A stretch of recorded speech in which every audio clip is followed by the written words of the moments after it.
Hey guys, what is up? Welcome to the Pick and Roll Podcast, episode number 98, two away from 100. Blaze Radio is here. He's just backstage right now. Nicky Steves, how's everyone going, man? I want to be just like you guys. Hey, let's go Sixers. We suck. All right, we all We got suck. the background. Yeah, man. So how's everyone doing tonight?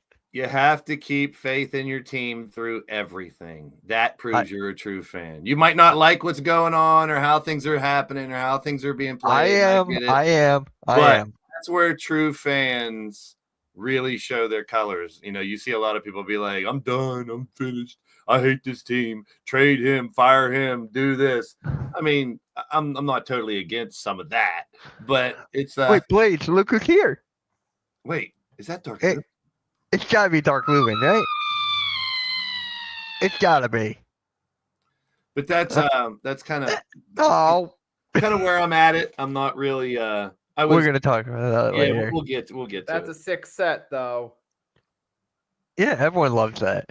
Everyone loves his background and what he's got back there, all the backdrop, the cards. I even have an Eagles helmet right here, so hey, thank you. Represent you guys a little bit. Oh wow, what is up, Albert? How's it going, man? Daniel's in the chat. Say hi on everyone's stream. Ryan, Monstar, B-Dog, how's everyone doing? So let's get this started. Talking about the Inside the NBA. It's going to ESPN, which I think it's actually better. I love it. So we're going to start off with Blaze on this one. Inside the NBA going to ESPN. Last year, when or however many months ago or whatever it was, when they made this announcement and announcement.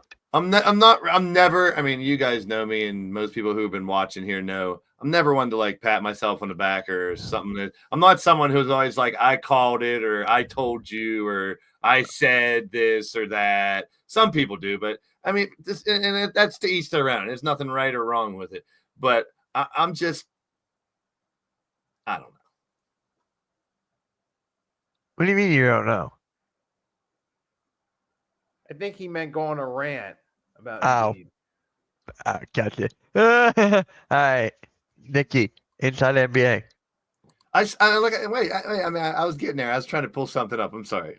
Oh, okay. I was just like, what the hell? I was trying to pull something up. Hold on. I'm sorry. You're trying to pull something up. Whoa, there. I'm trying to remember if it was, just not too long ago or a long time ago. I'm old. I don't have a very good memory. I pretty much said that it would be ridiculous if these guys aren't on like another show or a podcast or another channel, and I said they should try to at least save it. Whenever they made that announcement that this was their last year, I was hoping, and I even said on this show, I believe I said something to the effect of, hopefully they'll figure it out, come to YouTube and do after pre-show and post-show, go on a different channel or just do, so it doesn't surprise me. I mean, it's such a cash cow. It's such a popular thing across so many platforms. It would be stupid for anybody who has NBA rights to not try to get that show to some extent. I mean, I compare it to back. I forget if we talked about it here or we were on our show or I was in your chat. Inside the NFL. Remember how big Inside the NFL used to be so big when I was younger, but it was only on HBO. And if you didn't have HBO, you couldn't watch it. So it like made a bunch of people buy HBO. So it's like right now, wherever that show with those four guys went, a lot of viewers were going. And I was one of them. I said straight out, I will follow them if it's on the internet, YouTube, whatever channel, as long as I have it. Just so I didn't have to subscribe to another streaming platform to get it. Right. Where'd they go? What? Where did Inside NFL go? Inside the NFL is still going. I don't watch it anymore. I'm just saying it used to be just HBO, but it's all over the place now. I'm trying to think. It's on Max. I think it's probably on Max. But it was on like regular. It was a regular show and stuff. It was they mass produced it for a while because it was that popular, and that's why I was like, you can't just let Barkley and Shaq and those guys, this little quartet we have, die. It's comedy, it's knowledge, it's speaking from experience too. From an announcer standpoint, with Ernie doing it for so long. I mean, I'm an old dude. When I was a kid, I remember Ernie Johnson. He always wore those crazy suits and shit. doing the sideline reporting, doing this, doing analysis. So having him, there's so much validity in those four. And it's whether you like them or not personally, or whether you like them as a player or not, that doesn't matter. It's just, I find it was amusing. And you look at the numbers, you look how successful that show was. I'm not surprised it latched on somewhere. No. And I mean, wow, these dudes want to do it. Let's do it. I mean, the money's going to follow them. The fans are going to follow them, whatever network, whatever streaming service, whatever platform. We get halftime on here. We should have a special segment for Pick and Roll. It'd be like our guest segment where it's the halftime rant. He should come in for like, we'll like pause the show, have him come up right in the middle, and it'll be like, halftime's 30-second rant, go. And he would just yell for 30 seconds. Well, halftime, he's not even playing tonight. So there you go. He's not even playing tonight. Kyle Lowry's out for this game with this hip injury. He'll be out for the next 1 or 2, 3 games. So to sum it up, I'm glad they're going to keep, making fun of basketball and each other and analyzing the game like a bunch of dudes sitting around hanging out. Yeah. I'm good with it. Yep, me too. What is up, Rios? What's going on, guys? Welcome. Not much. Okay. We're just talking about Inside the NBA, how it's going to ESPN. How do you feel about it? We're just about to talk about how all the players that Rios traded me in the big Wemby trade, now all my guys are hurt. And Butler, Maxey, and Wemby have been out like off and on the last couple of games. I mean, it's been my team too. I want players to start. I mean, it's weird. I was just talking to somebody about this with fantasy football, and it's fantasy basketball, but is it just me, or is there more? Does it feel like there's more injuries nowadays in football and basketball specifically? There is. Definitely. It feels like every week it's like what big player or what lineman's going down or what quarterback's going to get hurt. Like last year, it was half of the football, half of the teams in football didn't have a quarterback at the midseason point. Now it's like already in basketball, every week you're getting this lineup of injuries. And I'm the one that always prays, don't use injuries for an excuse. It can't be a reason, this or that. Next man up, professional athletes, blah, blah, blah. But it seems like anymore, it's so impactful. There's so much of it. I mean, like to speak of the Bucks last year, their big three all dealing with injuries and in a big part of the year. And now, the Sixers seeing the same thing, not being able to see our big three because people are either hurt or injured or want to sit their vagina on the sideline for a game or two. It might happen tonight. They might all three play tonight against the Grizzlies. I saw Maxey pop up on my fantasy with a projected score. I was like, oh, shit, is he back already? I mean, I'm going all out. He's the savior of this fucking team. If they got to trade him, I know we're going to talk about it later, whatever. I'm going to get a little bit off my chest right now. If they're going to trade him, I know the talk is all out there, trade him, blah, blah, blah. I'm the type of person to stick with the team you got, ride out the season, see what you can get out of it. We still haven't seen this team all play together. Yes, they're the oldest team in the NBA, but not by a lot. Yes, they only have 5 players that came back from last year's roster. So and this team hasn't played together. So no matter what level you're at, you can't expect the team to be great no matter who you have. And until we see this whole team play together, I'm going to throw my little behind the scene rants and be upset and not happy at what's going on. But I'm also going to be patient until we actually see the full product. Yep, I'm right there with you. But Rios, how do you feel about that Inside the NBA going to ESPN? I'm glad. That's probably one of the best things as far as watching like the halftime shows and the after game shows. Because if you watch like on ESPN, it's I'll be honest, it's not entertaining at all. It's terrible. Yeah, it's god awful.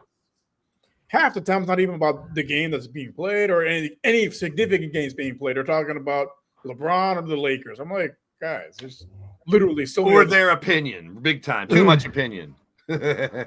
I know you're supposed to analyze it, but it doesn't have to be all just your freaking opinion, your one-sidedness. In my opinion. Yeah, I know. That's a whole nother rant.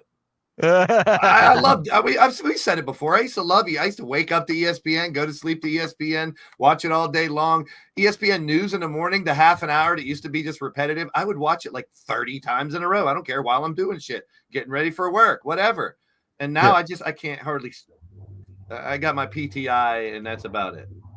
Yeah. Around the horn of PTI, that's it. Yeah, you guys should get your basketball news right here on the Hardcore Sports Network. That's right. What do you think about it, Mitch? Or no, did Nikki, you talk? Yeah, Nikki, how about you? We've heard me ramble. You're mute. He's just like, fuck it, I'm out. This is what I think about it. I'm just gonna leave. I'm just gonna mute myself and You leave. muted. All right, I'm He's like, just "Get gonna your go. fuck, Nikki. Oh, fuck that, mute. I'm out. Yeah. All right. For me, this I is just how wanted I to feel change All right, now, about my- it. okay, he's ready now. He's ready. He's Get ready. into it. Let's do Go it, for Nikki. it. It's How good. do you I'm feel glad about that a big network picked up inside the NBA because TNT, that's what they were known for. Now you're taking the same crew and moving to ESPN. I mean, I hope they keep the formula the same because we saw with the Pat McAfee show, they'd let Pat McAfee be Pat McAfee. I think ESPN understands how popular the show is. They know it'd be in the best interest for ratings and revenue to just let those guys do what they did on TNT. Now, maybe you might see a few different guests join occasionally. Like you might see Stephen A. join a few times because he's with ESPN. I mean, I don't want Stephen A. to necessarily be a regular, but I don't mind if they decide to put him on a few times, maybe here and there, once they switch over to ESPN. But overall, though, as long as they let the guys do what they're going to do it. And it's good for ESPN to get those guys because outside of the Pat McAfee show, First Take, when Skip and Shannon are on, what do they really have going? I mean, you still got PTI, but that's kind of ran its course a bit. It doesn't have the same spark that it did 20 years ago. It feels like Kornheiser and what's his name? Wilborn. I can watch those guys all day long. Around the Horn and PTI, those have been gold for decades. I mean, before you go, Mitch, I got one little just to go off of what Nikki said there. I think that this could be a good sign for what those diehards of us that loved ESPN are now kind of sour on it. First, they grabbed McAfee and put him on ESPN. Now they're doing this. They're preserving. Maybe they're not stupid. Maybe they're seeing all the negative energy they're getting about their product too, about their morning shows, about their opinionated people. You look at the turnover ESPN has had in their people that work there in the last 5 to 10 years. You see people.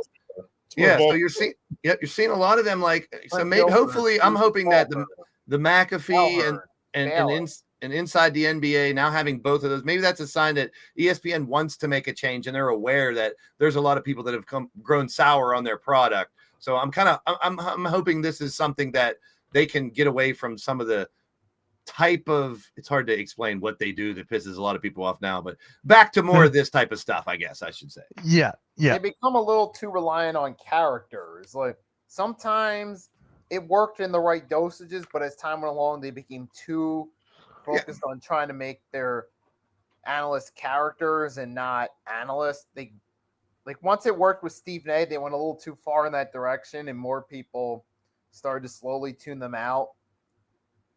Well, like Rio said too, they do a lot of this make news out of nothing bullshit with the Lakers and this and that and all. You always make a story. Hey, let's not dig deep and do real journalism. Let's just take the easy story and throw it out there, or let's always have our spin that goes to our narrative. So it's always like they're pushing a narrative. Like I never felt that way when I watched ESPN. That they were trying to make me feel a certain way. I was just allowed to like the teams and the fans and the teams and the players that I like. Now it just seems like they're shoving. It's like a regular news channels, which I can't stand. ESPN has turned into the sports Fox and all this other stuff, shoving a specific narrative down our throat.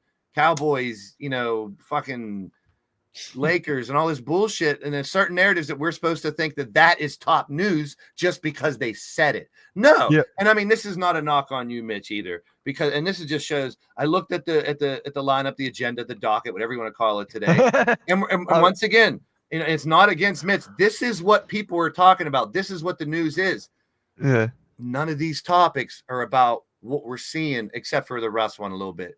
What we're seeing on the floor, it's a slow start to the NBA season. There's not a lot of stories. There's not a lot of stuff to grab on. But I've always been one of the guys. I want to talk about what's happening on the court. I want to talk about that 15-0 start from the Cavs. I want to talk about the in-season tournament, the cup that's going on. I want to talk about these teams that suck, but they're winning in that. Teams that are great, but they're losing in that. It's that weird dynamic we're seeing in the beginning of the season that we don't normally see because of that. And I'm like, I want to talk about. We always do. I know you do, Mitch. That's why I said it wasn't a knock on you. It's this general sports knowledge is all this behind the scenes. What's the drama going on in LA? What's the drama in Philly? What's this? I want to talk about what happened on the court, people. That's what matters to me the most. The other stuff is important. Coaching, coaches are failing, or this isn't working, or someone doesn't want to fucking play 2 games in a row like a pussy. I mean, shit like that happens. Yeah, the Heat don't play Sunday till Saturday. But for me, Honestly, it feels like it's going towards like a TMZ style reporting when it comes to the it NBA. really is. Yeah, exactly. Good way. Thank you for summarizing my stupid rant for the last 2 minutes in one. It is. It's like sports TMZ. It's like that's how a lot of talk shows have turned into Howard Stern type shows. You want that shock. You want that say something that people are going to talk about and try to make something out of nothing. But there are a lot of stories if you dig deep enough in the NBA season already. But the injuries are a big one.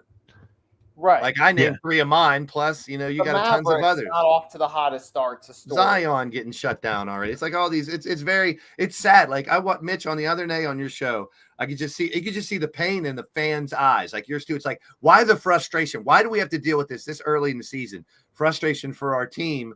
And here's one of the reason is with a lot of Philly fans, and I hate to keep going back to it, is because the expectations were set way too high. I know. And I gave you credit.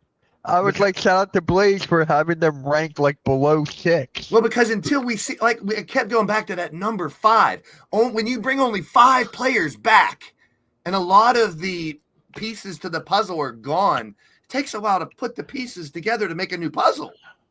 All right.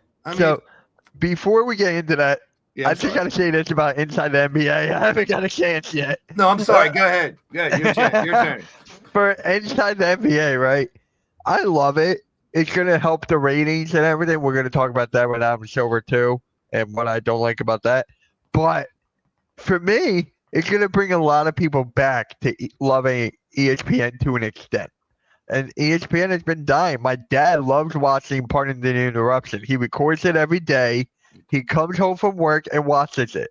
He loves it. And that Inside NBA has the same aspect. Like, they love it. They will record it, come back to watch it later, and stuff like that. Other stuff, I don't watch First Take as much anymore as I used to. Like, when I was in high school, during my study hall period, I would go on the computer and listen to First Take as I was doing my homework or something. So, like, no shows have that except for Inside the NBA. Like, Pardon the Interruption, Around the Horn, you said, Blaze? Well, you know how it's funny you mentioned that. Who I used to listen to way back in the day on the radio was the 2 guys from PTI that are on TV now. They were on the radio back then. I used to listen to them the same way. Yeah. Around the Horn's the other one when they bring on the 4 people and they have the questions and the points. It's like the computers, right? Yeah, it's like the computers. I like my sports news. I like any of my news delivered at me in an alternative way. I don't want regurgitated the same thing you're going to hear everywhere else. Yeah. That's why I like this. Every day at noon, I'll throw McAfee on my laptop. I won't watch it on ESPN because I like to hear shit and words like that, and they let them talk. They let them be themselves. So I throw that on every day because I just want more real talk with news. It became so fabricated. It became so, here's what you have to say. I mean, have you ever seen, and I'm not going into real news and politics and stuff, but have you ever seen that little video where they show like all the different news channels they're all saying the same thing? And they're all going through they're all regurgitating how they're delivering all these different stories the same way with the same verbiage, just spitting rhetoric. Like, you hear all these stories about the mind while I'm staring at 4 fucking screens right now in front of me all day long, every day. I mean, they can control how we think by what they're throwing at us constantly. And, it can get very distracting, but you got to know how to filter everything, I guess, is what I'm getting at. I hate to bring up NFL real quick on a basketball podcast, but it's like with pushing the narrative of Jalen Hurts, like how he's not such a good quarterback and everything. That's for the media, man. That's like the media's pushing that narrative. And is he that bad? No. No. And the haters, all the people that don't like him are going to use that against you. Oh, you got a quarterback that just runs, Yeah, exactly. That's the other. That's the only other ammo is the haters will come. It feeds fuel to the haters. That's all. And people want to hear more from haters than they do from people singing praise anymore. That's the society we live in. Now let's get angry about the Sixers and the whole team meeting. I actually want to hear this from Rios first because he's outside looking in. How do you feel about this team meeting stuff? So it's kind of funny how you went back to the NFL, like in NFL on our side for like my team, the Texans. They had some player meetings after they got embarrassed by the Jets on Halloween, and then how they choked against the Lions. They've had a couple player only meetings. Yeah. If you're having player only meetings this early in the season, something is not right. Yeah. Something is off, and it's typically, well, like for Houston, for example, it's probably a group of players that aren't buying into the rest of the program, and it shows. So I think for you guys, as an outsider looking in, it's probably they feel like certain guys aren't as practicing as hard, playing as hard, or trying to be out there. Embiid, For showing up. The rest of the team, and certain people, the leaders of the team, like they're fed up with it, and they got to call them out, and they should. That's what you do as a team leader. Like you call out stuff. Like if you see someone not working as hard as they need to or doing what they need to be doing, you got to call them out. Now, one of the guys from the Hardcore Sports Network, Leader, he told me that Mitch, it should have been done privately. That it should have been done privately instead of in front of everybody, which I disagree with. I think you had to put it on blast. Nobody knew that it was going to be leaked. Nobody knew, but everyone had to do it. What if he was saying it to Embiid like a couple times, but it hasn't hit Embiid in the head? Like it hasn't gone through mentally. So it's like you gotta call him out. I have a theory who leaked it. Eric Gordon. Because there was a lot of stories that would leak about the Rockets when he was here. And few places he's been to, like where things get out, and he would leak. I know that. He leaked stuff to certain people on Twitter when he was with the Rockets, and that's how a lot of stuff would come out. Oh wow! When I first heard about the leak about the players only, like had to be Eric Gordon. Yeah, I mean, Maxey called out Embiid. Embiid deflected it to the coaches. What's being run on the floor, he doesn't know. The coaches want the players to practice harder, and the players want to be coached harder. So it's just like all bunch of miscommunication here. Listen, we talking about practice, not a game. We talking about practice. Sorry, but that was a very good point to say that we're talking about practice here. Just like I said a minute ago. I'm sorry, you can continue your rant, and I hate to interrupt you. I'm not going to be calling you. No, I'm done. Yeah, good. I timed it good then. That's what I'm talking about. We're talking about this stuff instead of what is happening on the court. And why this is happening is because it's a 2-12, 1-8 start. That's why. Yeah, the team with expectations where, like me and Mitch were talking about yesterday, and wherever everyone was putting them like third place right away, right behind the Knicks and Celtics. Oh, there you go. They got PG. Sixers are third place. They're gonna go. They're gonna make it to the Eastern Finals. No, I mean you can't do that when you totally rehaul a team. Then you got all these players that's never played with each other. And then with the injuries and I sit in my vagina and rest with my tampon for 2 days, that you never play together. So, that's the point. That's why. And as far as this meeting goes, these happen all the time. There's some that are more impact. They probably happen more than we're told. More structured meetings like they normally have. But yes, when a player meeting calls, like Rios alluded to and stuff, it's like something's wrong, especially this early in the year. And rightfully so. Something was wrong. I mean, everyone, the expectations were set so high, and your team's sucking in like a million different ways. So it's because we're not even a quarter through the season yet. Yep. Like in football, we're at the halfway point. So player only meetings, that means there's something wrong. But this early in the year, that's a red flag. But for me, here's me once again looking at the silver lining, trying to be positive about a situation that can be very, very negative. I try to look at the silver lining. You have a couple things. Number one, it's much better for something like this to happen this early in the season instead of right before the playoffs or just after the All-Star break or any time in the second half. So, if we're going to have an issue like this with any team, it's probably better if it happens this early. It is a big red flag, like Rio said, happening this early, but at least they're doing something about it. The second thing is, this is going to hopefully we look back at this as a turning point, that this is Maxey's team now. He's the one who stepped up. He had an opportunity to say something. He's been producing on the court too. Not this last week. He's been injured, but he's also came straight out and did what he always did consistently: lead the team, score a lot, do what he does. He just became Maxey when he got on the court, and now he's showing signs that he could be into that elite. He's just a star now. He took that first lead. Can he take that second? And I know you get all that Lowry jokes and hate if you want, but players like him calling getting this meeting together, that means, hey, there's something wrong. Let's address it. And for someone like Maxey to step up and say, it's time for me to speak. I've led this team on the court long enough. Something normally happens before there's like a change in not necessarily leadership or whatnot. I want to be able to look back and say, remember when they were sucking at the beginning of the year and Maxey called out Embiid? Look what happened since. It could go two ways, in my opinion. Either Embiid kind of sinks back and does take this little secondary role still, and this is probably better for the team. Because do you want your number one role to be someone who can't play 2 games in a fucking row? No. You want someone who's consistent, regardless of who's on the court with him, Tyrese Maxey. That should be the leader. So hopefully this is the turning point where we look back and say, this is where Maxey took the team over, and Embiid either settled into his role or continued being a bitch, and either begs for a trade and gets traded or is gone after this year. That's the only two things that can happen.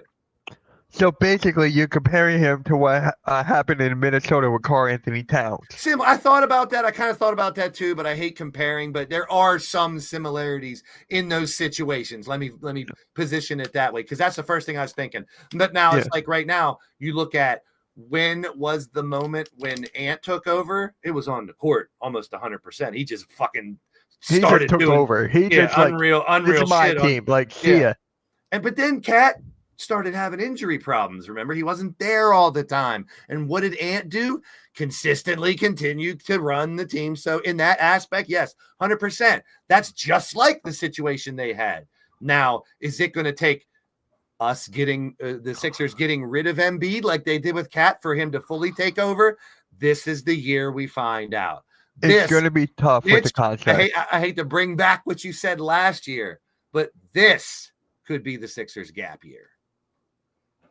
Oh, either the gap of the process is over, we're moving on, or the process has changed to Maxey. Yeah. Nikki, how do you feel about all this? This team sucks. They need to fire all the coaches, and they need to trade for Trae Young. I'll clip that and send it to him. On a serious note, though. Yeah, go for it. This is a reflection.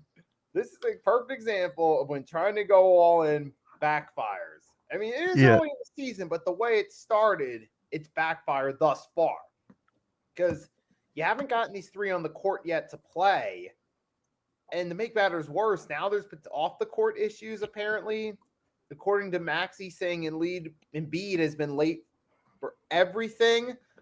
Now, that's just what we're hearing, but if that's the word everything, is implying this has happened on numerous occasions, that he didn't just show up late for a players meeting called by Kyle Lowry. He may have possibly showed up late. Listen, we're talking about practice. Showed up late to practice. He may have showed up late for other meetings as well, possibly. I want to know if he was late to that actual meeting. This one we're talking about. Okay, I don't blame Maxey for venting, saying, hey, Embiid's supposed to be the superstar. You're supposed to be the leader. Maxey's trusting Embiid, to reiterate what I said in my video yesterday quickly. Ever since Maxey got there, he's looked up to Embiid to lead the team.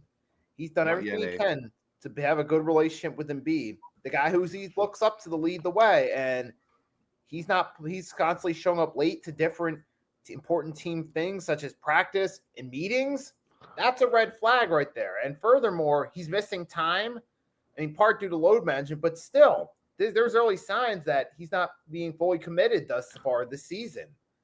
Here's a lot of the breakup between Kobe and Shaq. Literally the same things. Kobe would call Shaq lazy. Yeah. It's the same exact thing. And here's another thing, too. Embiid was asked about the meeting, after he was like, "What meeting? I didn't know that there was a meeting." He's Like, always been a clown too. he's always been trolling. Enough of that. Tongue in cheek. Enough of that. Shit. Yeah, he's gonna do that. He's not gonna change. He's not going I to mean- change at all. He's my age. I'm And like this is the that. problem with him. This is where he goes too far with the troll. He takes everything and turns it into a joke, even in a serious situation. This So is it's not the put time to just like troll. Mitch said yesterday. Mitch, I felt your frustration yesterday when you were doing your stream. It's put up for shut up time. There's no It time to is. piss around. I mean, here's the issue. Right now, no one wants a problem child with a ginormous fucking contract. Exactly. So Yeah. it's like you Right. can't. We're stuck with him for the rest of the year right now. He's holding us hostage because he's gonna act like himself. I mean, if he came back and dropped 2 50-point games in a row and started showing signs that Sixers win 10 in a row with he's leading, averaging 40 points a game or something, you fucking trade him. Because he's got to gain value back now because he's lost value.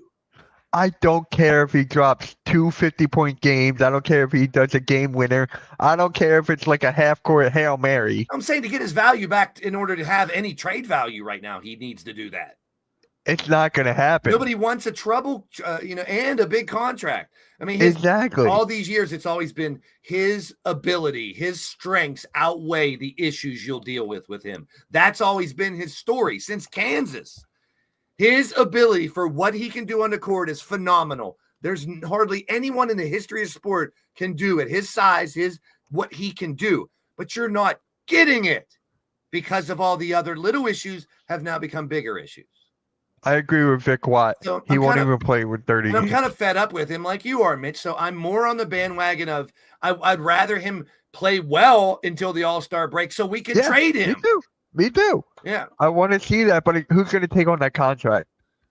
you can figure it out. It can happen. You can figure it out. You can get a third team and make something work with players and picks.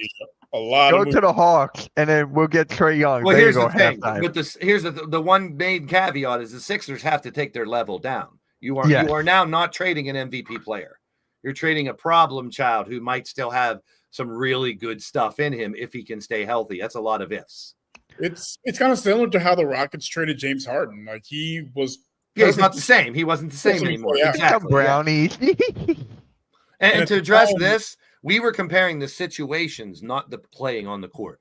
We've Yeah. just seen the beginning of Maxi's. Maxi can fall off and just be an average player again, go back to what he did 2 years ago, or he can elevate to the Ant-Man level. No one here said he was on Ant-Man's level. I wouldn't say that. And No, love them I both. wasn't. I I love them wasn't. both. My God, Anthony Edwards is on another level. Like, just don't even get me started on that.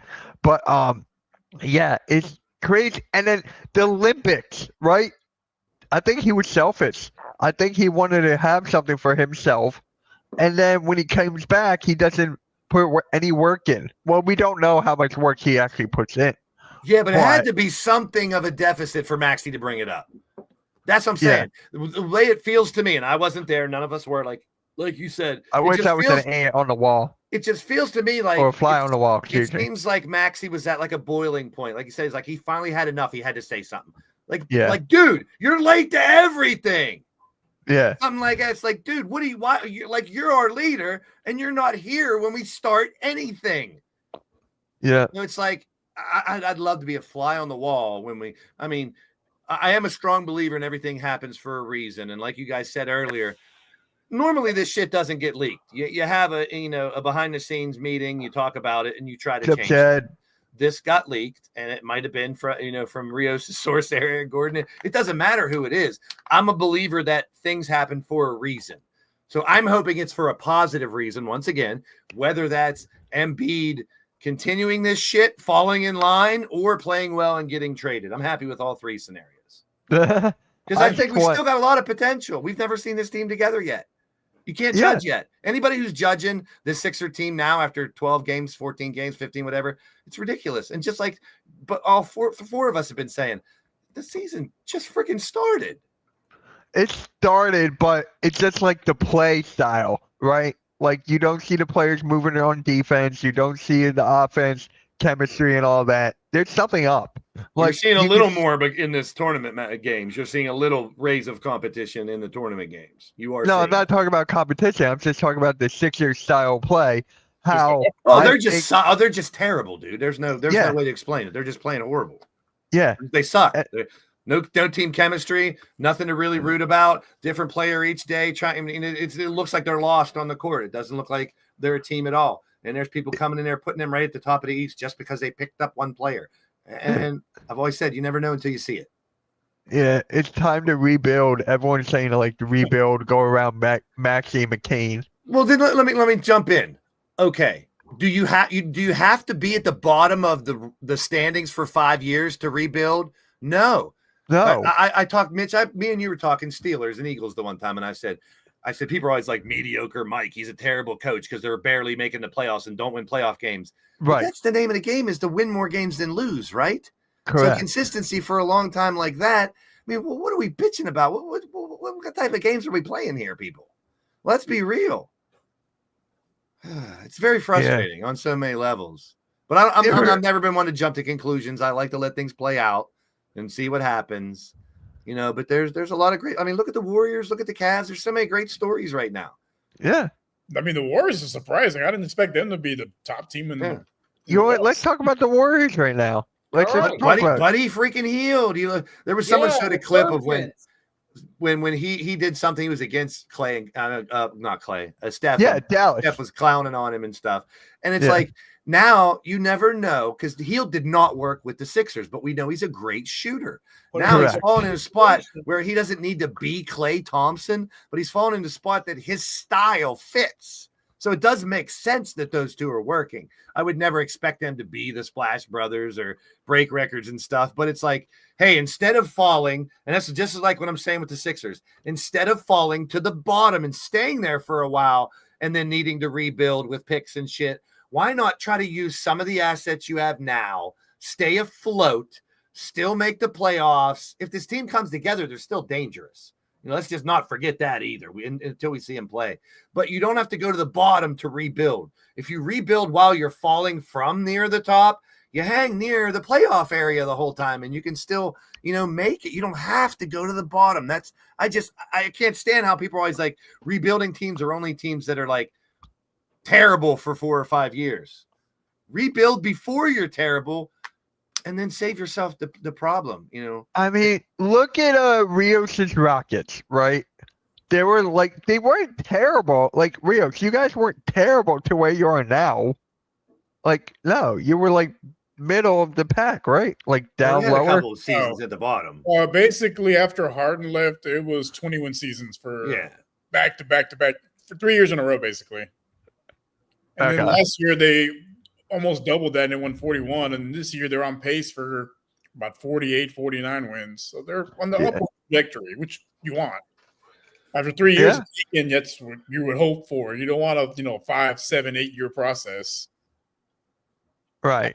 I can live with a 3 year process. But hey, your team, I've been seeing everywhere on social media that your team is ready to like trade for Kevin Durant, like club players together and just go, here, we want I'll KD. be honest, that's all outside media stuff. Anyone that has Right.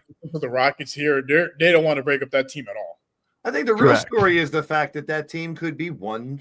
I mean, the idea behind it is they're one megastar away from being contenders. And that could be a megastar from within or grabbing someone like, you don't really need a KD. And if you're going to go out and grab someone with a team like you guys have constructed, you have to be really careful and specific who you bring in because you don't want to break that chemistry up. You guys are doing really well. So if you're going to add that final piece or try to tweak a piece, it's very crucial. So, I mean, from a team that had, like you said, 3 or 4 like really detrimental years, and then coming out of a hole so fast last year and showing a lot of promise this year, I'm rooting for you guys. We'll see.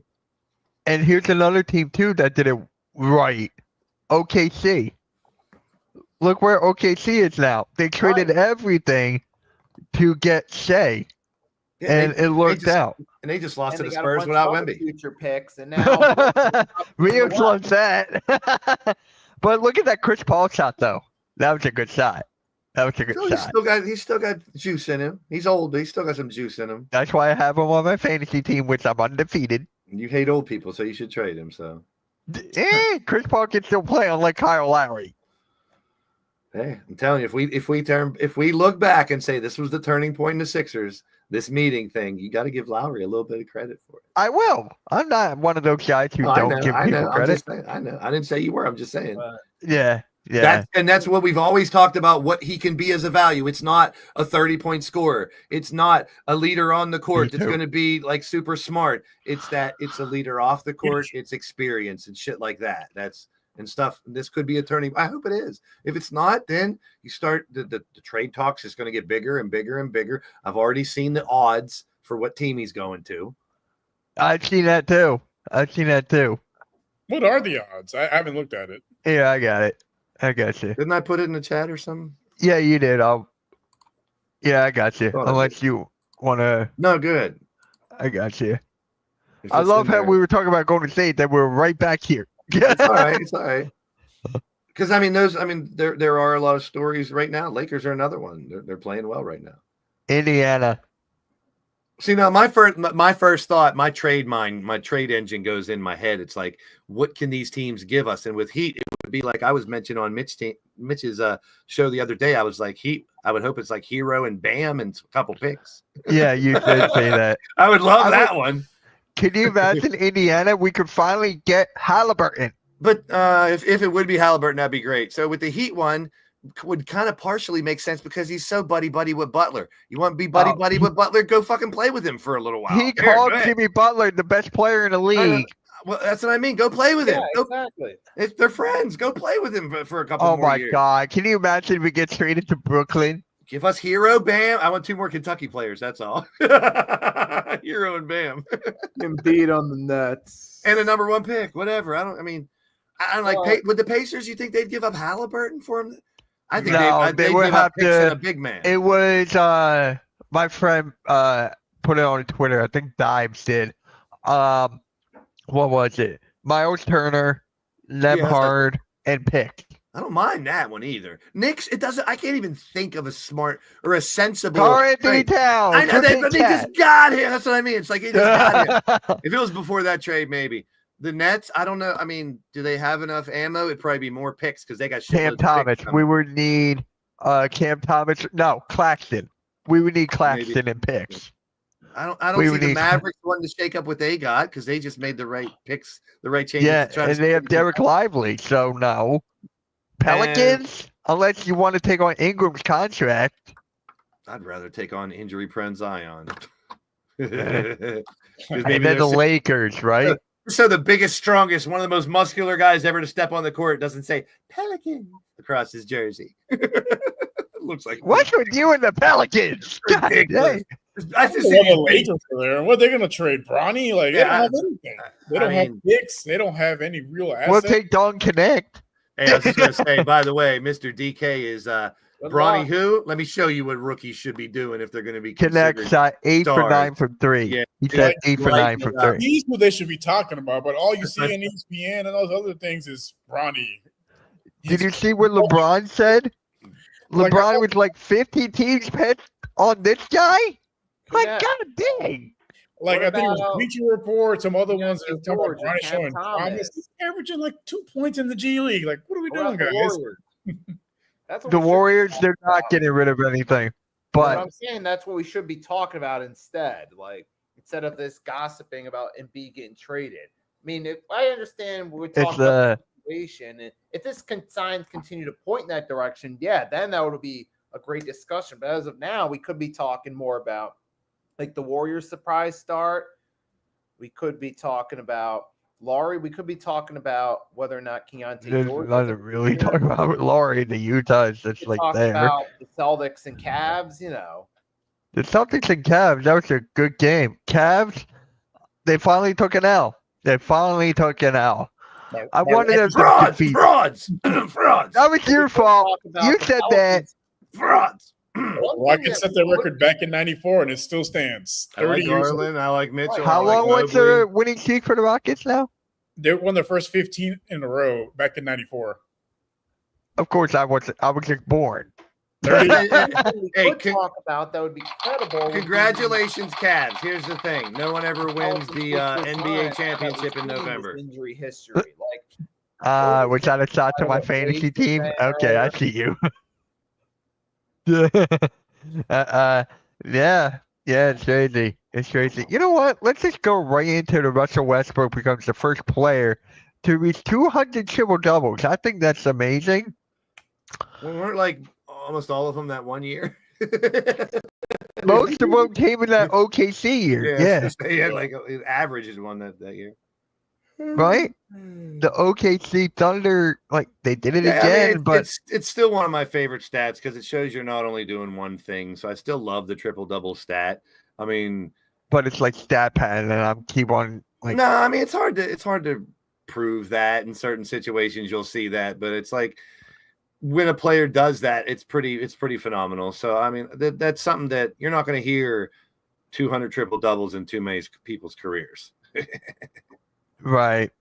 If ever He's again. got to be a Hall of Famer now. If he's not a Hall of Famer before, he's got to be one now. Yeah, he'll get. I don't think he'll be a first ballot, but I think Yeah. he gets in though. Yeah, he'll get in. He's got to be. I mean, Yep, I he have made it to the finals once. He lost to the Heat. And what else? That a couple All-Stars? Yeah, MVP season. MVP. Yeah, you got the MVP, MVP. season. You got team accomplishments, individual accomplishments. I mean, he's definitely, I would say, borderline now, but probably, like you said, not He's done first it all time except ballot, win a but championship. eventually, I mean, he doesn't need a championship to get into the Hall. I don't think. I think he's done enough. But he, like you said, not first ballot. I mean, if he would win one before he's done, it definitely would solidify it. Yeah. Yeah. And Marley said, as long as I said it before, it's hard to remain unbeaten in any sport. Look Yeah. at Kansas City. They just lost. Right. Yeah, But Well, football, Basketball isn't damn near impossible. 17-game yeah. season is Basic ball, impossible. basketball, hockey. You're dealing with Russell way too Westbrook many is the freaking first games. time ballot. Could be. He could be. Never know. Yeah. If he gets one ring, if he wins one ring somehow, then yes. I think it's a ring. I still think with what he's done on the court, he deserves to be in. But whether it's first, it kind of depends on too. Like it might depend on who's he's up against that year too. Yeah, If there's enough people going in that year, and he might be borderline, he'll have to wait till the next time. Yeah. But he'll definitely get in. It's just a matter of time. And I've always loved his game. Will that whole the OKC big three make it to the Hall of Fame? Kevin Durant is. Russell Westbrook probably. Harden? He should for his first half of his career. As much as I hate to say it, he was Houston years. He was on a different level offensively. yeah. He's like one of the greatest. He's like a lot of people's top 20 shooter of all time. Stuff He like just that. So you passed can't- Ray Allen for Yeah. 3-point shooting. can't- Yeah. I would never hold my personal grudge and what he's done later in his career against what he did early in his career. I'll be real. He's a Hall of Famer. Yeah, he's gonna make it. Just all those score records that he has, and just I mean for the MVPs as well. And there was a few that he should have won that he didn't win. Yeah. Who won those? So one they gave to Westbrook because he averaged a triple double. So they kind of changed the criteria of like year for year. Like so when Russell won it, the Thunder were in sixth place. The Rockets were a bit higher, but they gave it to him because he averaged triple double. Then another one, the Curry one. Harden was the better player, had the better stats, but Curry played on the team with the better record. Wasn't that the year they finished 73-9? I can't remember which year it was because there was that one and the one he lost to Giannis as well. Yeah. Again, the better record, even though Harden had better stats, and that was when he was on that offensive tear. He averaged like 40 points in a month. I'm the MVP, damn it. Pistons all the way. You know what Sixers fans are saying now? They're saying the Sixers were better with Tobias Harris. Of course they were, you losers. You knew you shouldn't have got rid of me. Oh, boy. Detroit smells better anyway. But they got paid. You got paid. So Tobias got paid, so I Damn right. You can't. don't see the money flying around me. I got money flying out my a-hole. I love it. You're jealous. Sixers suck. Detroit, better record than Sixers all year long. Mark it. Everyone has a better record than the Sixers right now, except for Washington. The Well, PG 8 is the new Tobias Harris.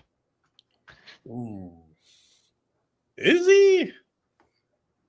it's I kind mean, of he's funny a- to me that like I remember the first rumors of Paul George coming to the Sixers, and Mitch does this stream on the 43 injuries that Paul George has had in his career or whatnot. And we're like, It was like 34, yeah. yeah. And then everyone's like, yeah, it's the best free agent pickup, even though he's like 2 years away from the retirement home. And then we give him a 3-year deal. Yeah, and on paper it looked good, but I mean, it wasn't like a star coming in to take over. It was like a third role player who can put up 30 sometimes, and then you get hurt right away. Paul George? Twice. No, get out of here. Yeah. And then we give him a 3-year deal. He still thinks he's the guy. I remember the first game he played, Maxey scored 30 points on his birthday, and Paul George is like, here, I got the ball. I'm like, you got to know who to give the rock to in that moment in time. Maxey was hot, so you got to deflect it to Maxey instead of Maxey deflecting it to Paul George. And then he goes after the game, and he's like, oh, I thought we were down by this many. I would have taken a 3-year drive to the rack. I'm like, just because he was the best rated free agent doesn't mean he's going to work with this team. Now, I'm not saying he could turn it around. I always go back to this. Kyrie and Luka, right after that happened, that first year, they sucked. They didn't work out. Oh, this is terrible. It'll never work out. Next year, they're in the finals. yeah. So, I mean, like, it's not give up. It's not panic mode, give up. Like I heard you in halftime talking the other day about freaking panic mode. Give up. Oh, we got to make changes now. Something's got to. It's not even 20 games into the season or whatnot, is it? No. Could the current Sixers beat the process Sixers? But I mean, that's just how I think is, it's better to happen now. It's better to happen now than late in the season. What is up, CJ? I think the difference between this and the Kyrie and Luka thing is Kyrie is a lot younger than Paul George and less injury history. Well, yeah, I mean, you definitely throw a lot of comparisons up or differences, but I'm just for the sake of taking stars together and hoping they work. It's not always going to work right off the bat, and it's like I that's why I said since day one, I was like, I'm going to reserve my judgment until I see these guys play together. You can't just pick 3 fucking stars and say, ooh, mega team, and they're going to do great. You got egos, you got styles, you got coaching, you got all these variables that are going to affect it. You got to be careful who you bring in. I'm not saying Paul George was the wrong person. I think he could be the right person, but a lot of things all the dominoes have to fall now back into the right place for it to happen. And there's a lot more issues now than there were, but I'm not getting in fucking panic mode in November. When over like the half of the league makes the playoffs anyways, you don't have to be a super team to make the fucking playoffs. Yeah, but here's the thing. When you keep on getting players that can't contribute to the game as much. It's frustrating. It's Philly. And then with Caleb Martin, right now. Do you see his jump shot with Caleb Martin? He's like, hold on, I'm going to do it now. I mean, the Bucks are 5-9. They should be in. That's not where they should be either. But do you think they're definitely in panic mode? That's why you have all the Giannis talks. Yeah, Chris Middleton is a huge X factor there. Hey, they need a back. Giannis, come to Philly. We'll give you Embiid. So Embiid is back with Glenn Rivers. So I'm fine with that. Yeah, Kyrie can still play. Yeah. What was that, Nikki? I said maybe in 2K. Yeah, but the Mavericks are 8-7. I mean, that's the team that went to the finals. They're starting out kind of slow. I mean, if you look strictly at the numbers, there's a lot of things you can conclude, but it's too early to look at the standings and make any final conclusions for any teams, to be honest. I'm done with this team. The Sixers suck. Fire everybody. Get Trae Young. He's been panic mode before the season even started. I mean, he's constant panic mode. That's why we love him. And if you look at the standings, Sixers are the worst team in the league right now at 2-11.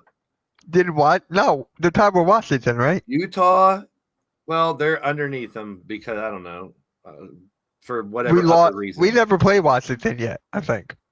Well, whatever other tiebreaker of the 55 different fucking variables they have, Philly is last, even though they're tied in wins and losses. If that time is here saying Sixers need Trae Young, damn it. I just love how he just picks Trae Young out of every single player. The Wizards are 2-3 in the division. Philly's 0-2 in the division. That's why that makes sense. Okay. Ahead of us. Yeah. It's too early. It's too early. Yes, it looks like the world's crumbling because it'd be different. Wouldn't it be different if the whole team was playing, no injuries, no, he plays Embiid has played every game, and they're still 2-11. Then I would say there might be an issue with chemistry. Then we might be able to rethink some things. Hopefully, Well, you should find because you just look at the East in general. Most of the teams have losing records. Yeah. The East. I just heard on McAfee they were talking about that earlier. How the East is just terrible this year. It just doesn't look like there's any very great teams. We talked about it earlier. How it looked like there was going to be a resurgence of teams in the East. It doesn't look like that way. These teams don't look that Don't believe the hype. And that could lead a path right for the Celtics back to the finals. It really could. Yeah, it's looking because the reason they got there last year, they never played anybody at full strength in the playoffs or right before that. That was part of the reason. I want to say I don't want to discredit what they did, but that was definitely part of the reason. Not playing, not playing the big teams with their stars, top level. They made it too, and they did what they were supposed to do, win the right game. And then Marley brings up a good point here. I think some NBA teams should do better after the All-Star break. Well, that's where they wait to ramp. I mean, that's when they always in their mental planners. I'm sure every NBA player has like a ramp up time. But when you're playing an 82 game schedule, you can't go 110% the whole time. So I know that a lot of people, they're probably training regiment, their workout regiment, maybe even their eating regiment may train for the second half of the season because just like in football nowadays, second half of the basketball season is a lot different than the first half. Yeah, in my opinion, that's how I see it. In my opinion. In today's game, definitely, years ago, these guys played hard every night. Now that's why they have this tournament going on now to try to spark more interest in the beginning of the season because the beginning of the season is so blah until after Christmas. And that's part of the reason why viewership is down. Like it's just a good product out there right now. Besides, damn near hard to watch your home team play every day. It's not an appeasing product to watch. No, it really is not. It's a good segue back to the last segment that Mitch had. Yeah, on the docket. Yeah, that's why I like it. Good segue. Yeah, I mean, you can't blame MLB. You can't blame the presidential election and stuff. It's just like with Monday Night Raw, Blaze. It's like they're going up against Monday Night Football and all that stuff. You can't do that. Every year, I remember when I analyzed it a little more, the ratings for like the wrestling stuff would go down when football started. It's just a matter. It just happens. It just makes sense. You split the audience a little bit, and some people watch replays, or more people want to watch one thing live or the other one. So there's a little bit of a similar audience there. When it comes to this, you're talking about a very compelling World Series with two big market teams. Baseball got really exciting there in those last few series, so it was worth. Even people like me who aren't big baseball fans, I watched the World Series. I made sure to tune into that shit. It was very good. It was very, you were doing other stuff. But I mean, and the election was very compelling. You got two big things. And my question would be, is the NBA's ratings low compared to everything else right now? Or what they should be doing is comparing those ratings to last year NBA at this time, because I'm pretty sure every year they get off to a slow start. Is it a little slower this year? Maybe. I mean, we just got fed NBA in the Olympics, so it's not like we were starving for NBA for 6 months like we used to. We just got a little dose of it not too long ago. Well, I mean, the ratings year after year have been consistently going down. Yeah. They can't blame it on, the World Series or the election, this and that. Like, it's been consistently going down for the last few years. And then you talk about low management as well. Like, players who can be playing are not playing. Like, you look at Kawhi Leonard. I'm using that as an example. I know he's injured. He's down definitely right now. But in the past, especially with the Spurs, he just was like there and he didn't play him. So that's another thing with the ratings as well. People are going to realize, low management, click. Oh, you're not playing? Yeah. Click. Like people, they take their hard-earned money to go watch their favorite player play. And then all of a sudden, he's not going to play because he just doesn't feel like it. Same thing you think about moments in your kid's first game, this or that. You want to see this player or that player, and that doesn't happen. It's just like, but I mean, the statement that Adam Silver makes that he believes the World Series and election played a role, it's a factual statement. Of course it does. So every 4 years when there's an election, it's going to affect it a little bit.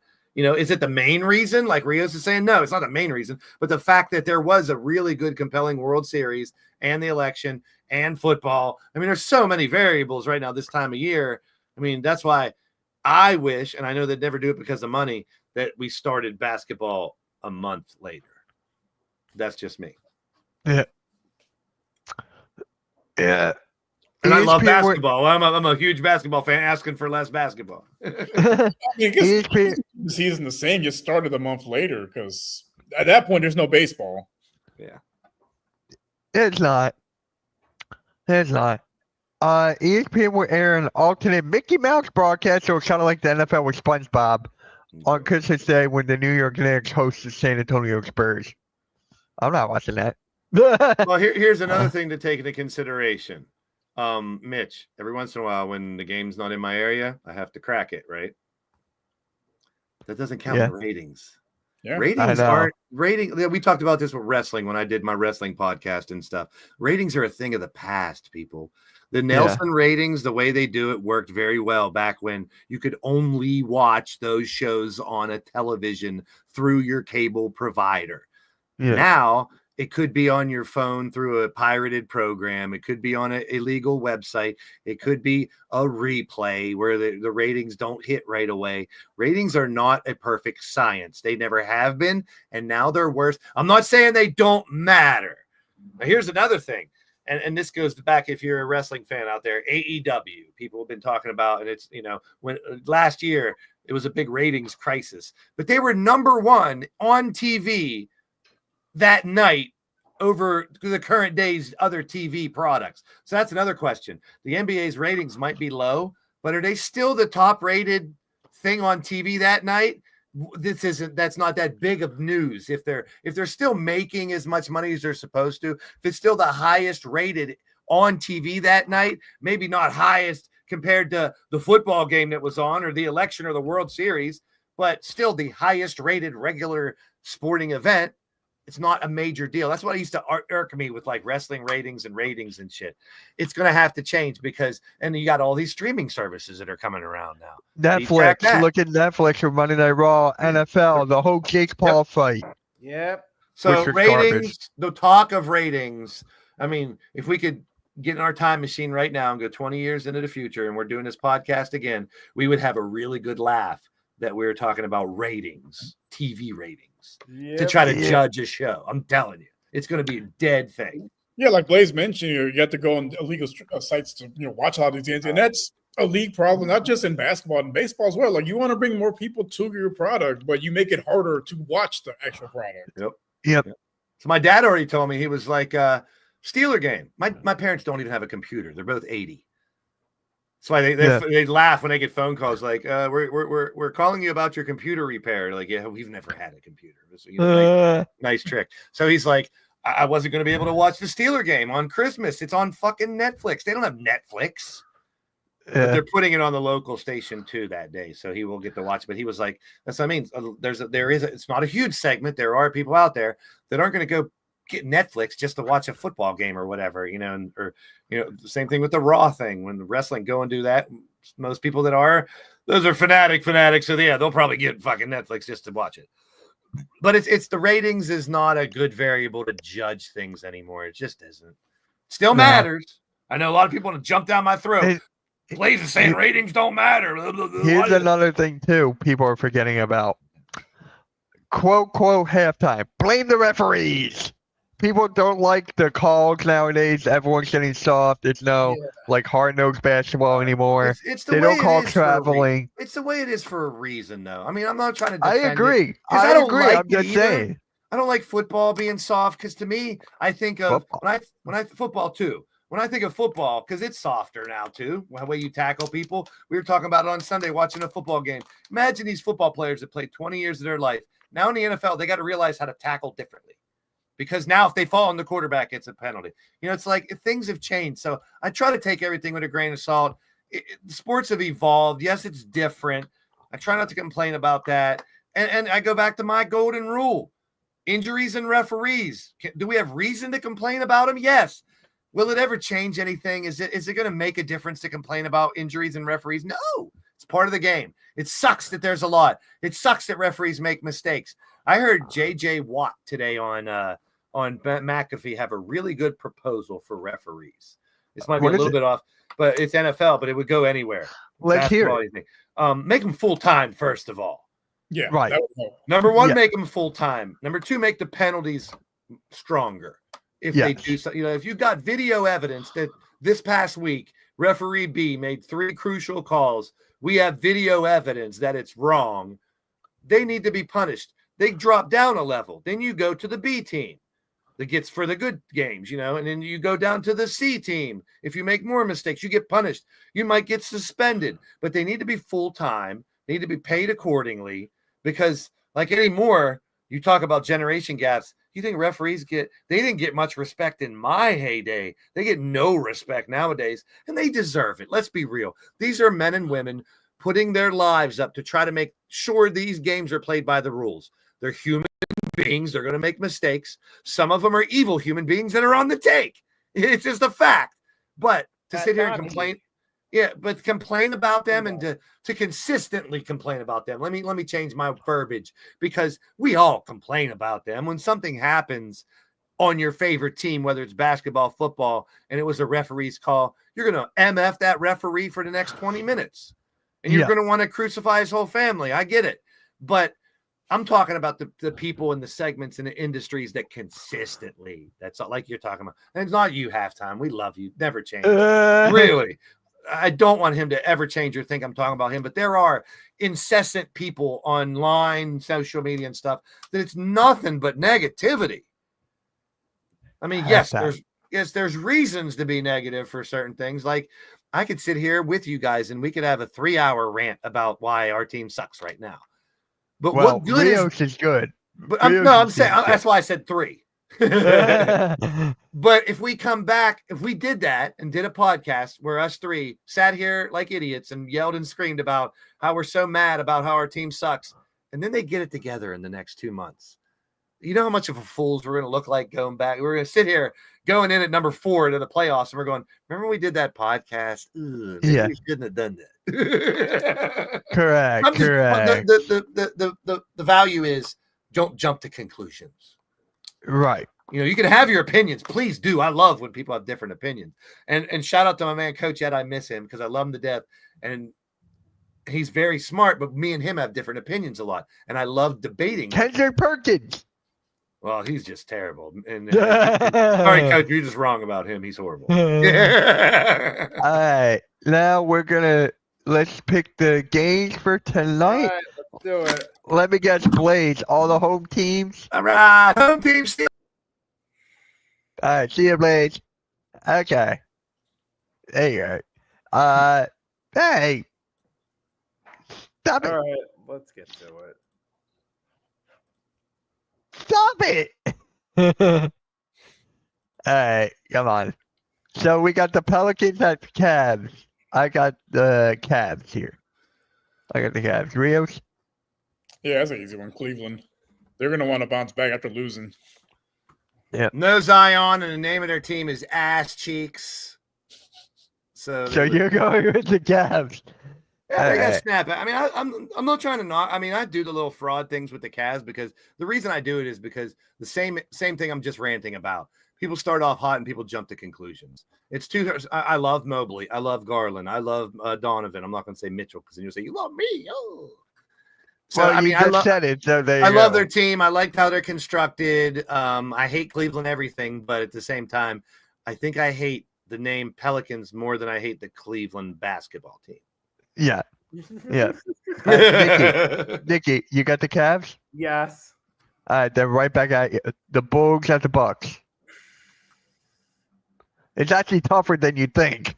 Yeah, I know. You would think, like, who's playing for the Bulls? Yeah, you almost need like a medic sheet in front of us to see who's playing and who's not playing when you look at these games.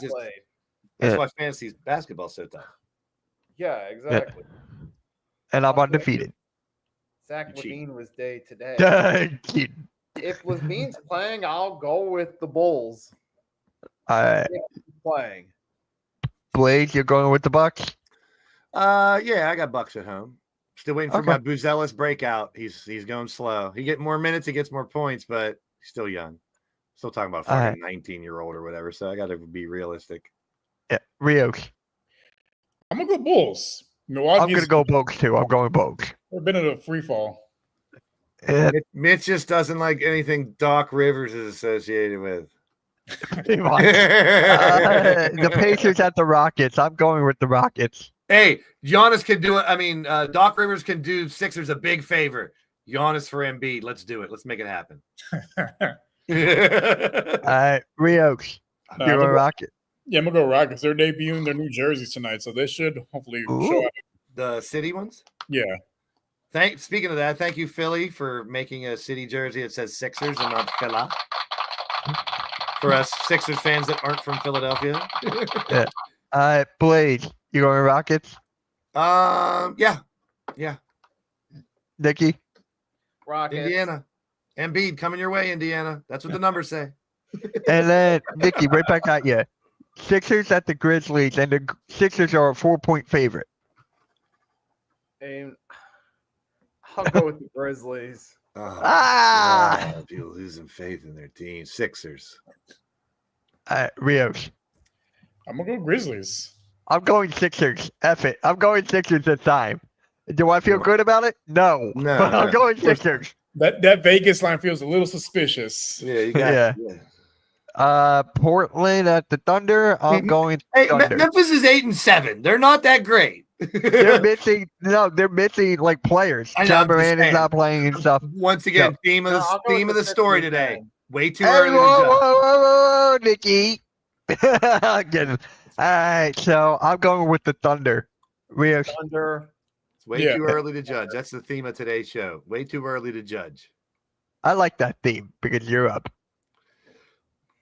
Which game? Portland at Oh. the Oklahoma City. Portland's ass. Oklahoma City. All right, Nikki, you got the Knicks at the Suns. I know you're going with Thunder, so I already did go with that there. Now, yeah, I know. So you got the Knicks and the Suns. I know. I'll take. I'll take the Suns. Blaze, Suns. Rios. Yeah, Phoenix. I'm going Phoenix, and then You- I'm going Golden State. What do you want to join? What do you think? I'm don't going know. Golden State. All right, Rios. We got the Hawks at Golden State. Yeah, Golden State. Penis Warriors. Suns. I picked the Penis Suns. Cool. who do you got for the Hawks and the Warriors? Buddy Hield. Gotcha. Nikki. Trey Young. Warriors. Come out and play. Yeah. Last game. Thunder at the Clippers. Nikki. Thunder. I mean Magic. I'm so tired. My God, I have a long day. Orlando Thunder. That's Sounds- actually kind of cool. actually I'm not sounds gonna- really cool. It really does. Thunder was my street hockey team when I was a kid for a couple of years. I Oh like yeah, that's cool. the Thunder. All right, Nikki, who you got? Magic or the Clippers? I go Magic. Toenail Clippers. That's what they should change their name to. Okay, Rios. Yeah, I'm gonna go Orlando. I I'm gonna wasn't go. I'm taking all away teams today. You just took all the home teams. No, I didn't. I took Philly. Oh, I did take a couple home teams. Okay, I'll take all the home teams then. All right, guys. Make sure you guys hit that like, hit that subscribe, hit that notification bell. We're 2 episodes away from 100. Shout out to Mac the Giants fan. He is live right now with Adam Costas on the Hardcore Sports Network. The NFC East Real Deal Roundup is live right now on the network. Get well soon, Wemby. I miss you so much. And with that being said, guys, we'll catch you all later. Peace. Hey,